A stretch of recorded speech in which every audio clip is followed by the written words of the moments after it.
what made you start becoming more vocal with your friends? Like, what happened in the friendship?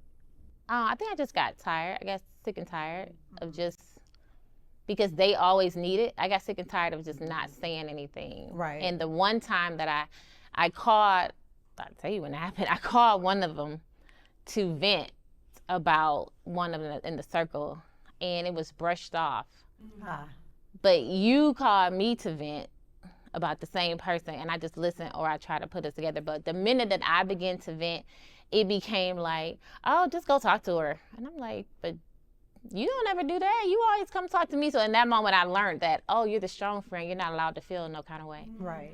So that's when I was saying, and that's when I was like, no, I don't got to be strong all the time. I'm going to feel how I feel, and either you the friend that can stick with me or not. Because I got friends where I was at my lowest, like pre-pandemic, we was in these streets. So hosting and speaking and doing domestic violence work, it was a time where I was getting a divorce. I was homeless. So I was sleeping on my friend's couch, but then I would go to my stylist and put on $2,000 worth of wardrobe just so I can go host or speak somewhere. But nobody knew that I was homeless, right? So I've been in a season where I've had nothing, but these was a friend like going through a divorce. I ain't got no money, gas money or nothing. And they was like in there with me in the room crying 1 minute and was like, okay, now come on, let's get dressed. You got to go speak to 500 women. Like still saying, you are still Cherie. Like it don't matter what's going on in this moment. You still Cherie. You done crying? Let's go. You got to go speak. Right. So I was used to having the 1 or 2 friends like that, and then I didn't have that anymore. So then I just reminded myself like, no, I'm allowed to feel how I feel, Yeah, and I absolutely. can tell you. Absolutely.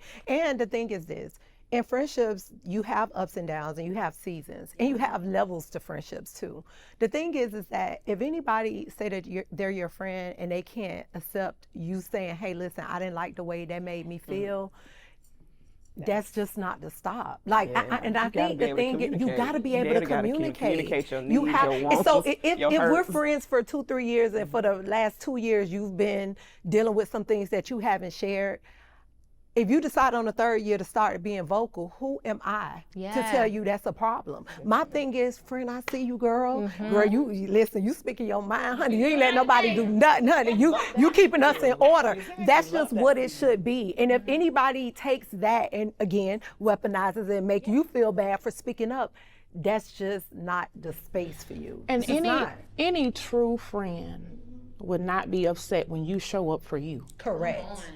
Any true friend would not Knowing be that upset. that's what I've when you been, like show they up for quick to you. say, like, oh, Cherie gonna say whatever come to her mouth. She go, I'm not gonna sugarcoat. I'm gonna tell you exactly how we are, friend. I ain't gonna be disrespectful, but I'm gonna tell you, like, and they know that. So when I, it's like, okay, here we go. But yeah, I feel like this turned one into of the hardest lessons I'm y'all. learning in this season is you have to, for me, from this point on, and I made this promise to myself moving forward, my friendships are like my marriage, basically. Not in the What you same mean by pocket as my marriage, but we got to be equally yoked in these streets, honey. Listen, I'm no longer, from this day forward, Come on. I'm no longer. Like, if we're not on the same way, because the thing is, when you're not on the same wavelength and mindset and in that same space, you deal with all of these unnecessary things that we're talking about right now. You deal with the weaponizing, you deal with the copying, Yes. looking at you. Honey, eat your plate. I'm eating my plate. Yes. Let's support each other. Don't start taking your fork, dipping it in my plate. A word. Right. Don't do that. Don't do that. And that's my issue in the friendship that I'm ending. Because my thing is you going that through the copycat. the season. copycat. Listen. But the problem was, she was the one that had the biggest problem with copycatting. Talk about anybody that'll do it, slander other women that do it, even when I tried to have a point of view to say, because this is the thing, it's a difference with being a copycat, and it's another thing with being inspired. Yeah. That's it. Yeah.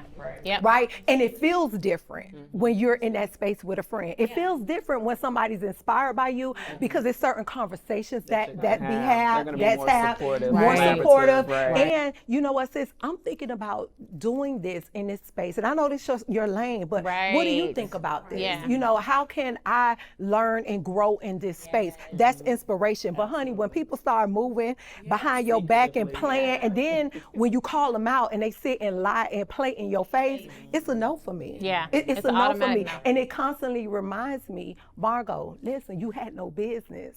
You had no business. That And when part. I went back, everybody around me was like, well, how did this happen? How did you end up? Because like, I asked you how too. did this happen? I just met you, and I was like, y'all And friends? so for me, and then another thing too, people see you before you see yourself. Come and on, I say that Margot, all come the on, girl. time. People Come see on. you before you see yourself, and people will listen. The darkness will come to the light, honey, and they be aggressive and persistent and consistent, and But guess what? No more of that. I don't care how persistent you are. If you're not my cup of tea, if you're not on my level, if we can't rock together, if you're not out here working and grinding and building and elevating like me, it's a no. And don't try to copy, because then we be reflecting. The copycat is real. It got for me to a point to where, okay, you want to know how I do my eyebrows. Okay, let me do my eyebrows like her. Let me do my face like her. I really didn't get it. My friends around me saw it. First. My brothers saw it.